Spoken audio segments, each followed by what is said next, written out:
بسم اللہ الرحمن الرحیم۔ السلام علیکم۔ مخلوق خدا کی خدمت۔ پرانے وقتوں کا ذکر ہے۔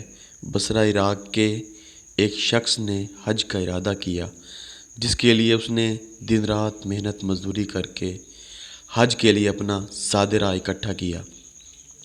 آج کل کے دور کی طرح اس وقت بھی لوگ قافلوں کی صورت میں حج پر روانہ ہوتے تھے۔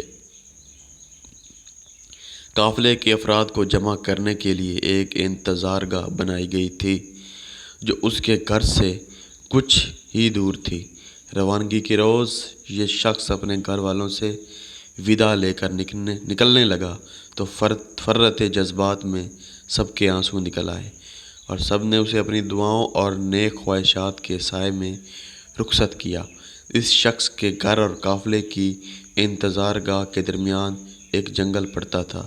یہ شخص تیز قدم اٹھاتا جا رہا تھا کہ جنگل سے کچھ پہلے ایک گھر سے اچانک کسی خاتون اور بچوں کے رونے کی آواز نے اسے چونکا دیا۔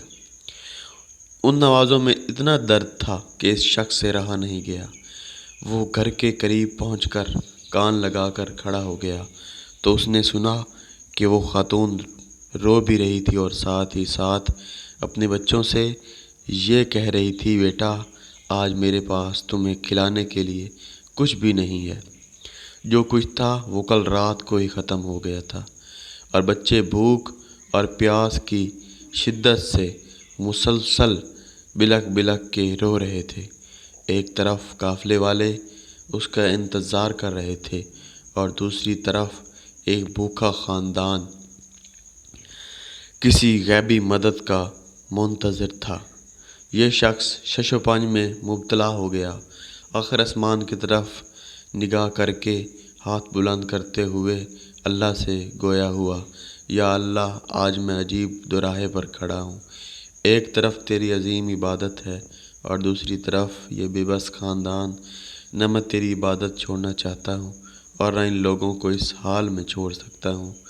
تو ہی رہنمائی کر، میں کیا کروں؟ اور اگلے ہی لمحے اس شخص نے اس گھر کا دروازہ کھٹکھٹایا۔ خاتون نے دروازہ کھولا تو یہ شخص بولا، بی بی، میں نہیں جانتا کہ تم لوگ کون ہو۔ میں بس ادھر سے گزر رہا تھا کہ تمہاری رونے کی آواز نے مجھے رکنے پر مجبور کر دیا۔ میں نے تمہاری ساری باتیں سن لی ہیں۔ یہ لو، میرے پاس کچھ پیسے اور کھانے کی چیزیں ہیں، ان سے اپنے اور اپنے بچوں کے لیے کچھ کھانے پینے کا بندوبست کر لو۔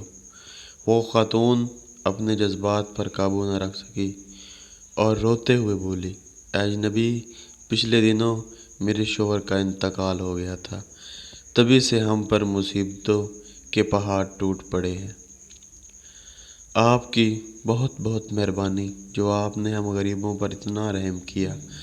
اللہ آپ کی دلی مراد پوری کرے۔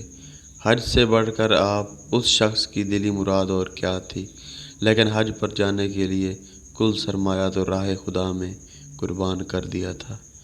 اب یہ شخص نہ تو واپس گھر جا سکتا تھا کہ گھر والے کیا سوچیں گے، حج کے بغیر واپس آ گیا، اور نہ ہی بغیر زاد راہ کے وہ قافلے میں شامل ہو سکتا تھا۔ چنانچہ وہ قریب کے جنگل میں چھپ کر بیٹھ گیا اور حج کے دنوں کے گزرنے کا انتظار کرنے لگا۔ کچھ دنوں کے بعد جب حج کے دن گزر گئے اور اس قافلے کے لوگ جنگل کے راستے اپنے اپنے گھروں کو جانے لگے تو یہ بھی چپکے سے ان میں شامل ہو گیا۔ تبھی ایک شخص اس سے مخاطب ہوا اور بولا، جناب، حج مبارک ہو، میں نے آپ کو فلاں جگہ آب زمزم پیتے دیکھا تھا۔ پھر کچھ دیر بعد ایک اور شخص بولا، میں نے آپ کو صحیح کرتے دیکھا تھا۔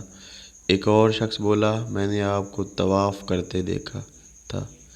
غرض کہ ہر حاجی اس کی حج کے موقع پر موجودگی کی دلیل دینے لگا۔ یہ شخص گھر پہنچا۔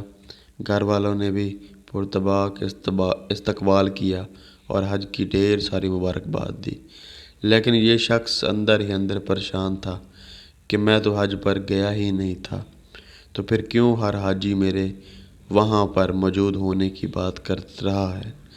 ظاہر سی بات ہے حج سے واپسی پر کوئی حاجی جھوٹ تو نہیں بولے گا، لیکن ماجرا کیا ہے سمجھ سے باہر ہے۔ انہی سوچوں میں گھومتے گھومتے اسے نیند آ گئی اور وہ سو گیا۔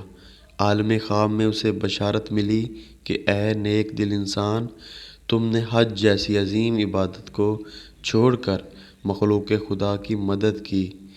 اس کے بدلے میں اللہ تعالیٰ نے بالکل تمہاری شکل کے ایک فرشتے کو خلق کیا اور اسے تمہاری نیابت میں حج پر بھیجا، اور یہی نہیں بلکہ اس فرشتے کے حج کا سارا ثواب بھی تجھے ہی ملے گا، اور اسی لیے ہر حاجی تمہاری وہاں پر موجودگی کی دلیل دے رہا ہے۔ پوسٹ اچھی لگی تو شیئر کریں، شکریہ۔ اس کو میں اس لیے پوسٹ کر رہا ہوں کیونکہ ہمیں بھی کسی کی مدد کرنی چاہیے، جو لوگ مدد کرنا چاہتے ہیں مجھے میسج کریں۔ اللہ ہماری اور آپ کی کاوش قبول فرمائے، آمین۔ ویڈیو اچھی لگی ہو تو لائک کریں اور کمنٹ بھی کر دیں اچھا سا، اور مزید میری ایسی ویڈیوز اور سٹوری سننے کے لیے پلیز میرا چینل سبسکرائب کریں، شکریہ۔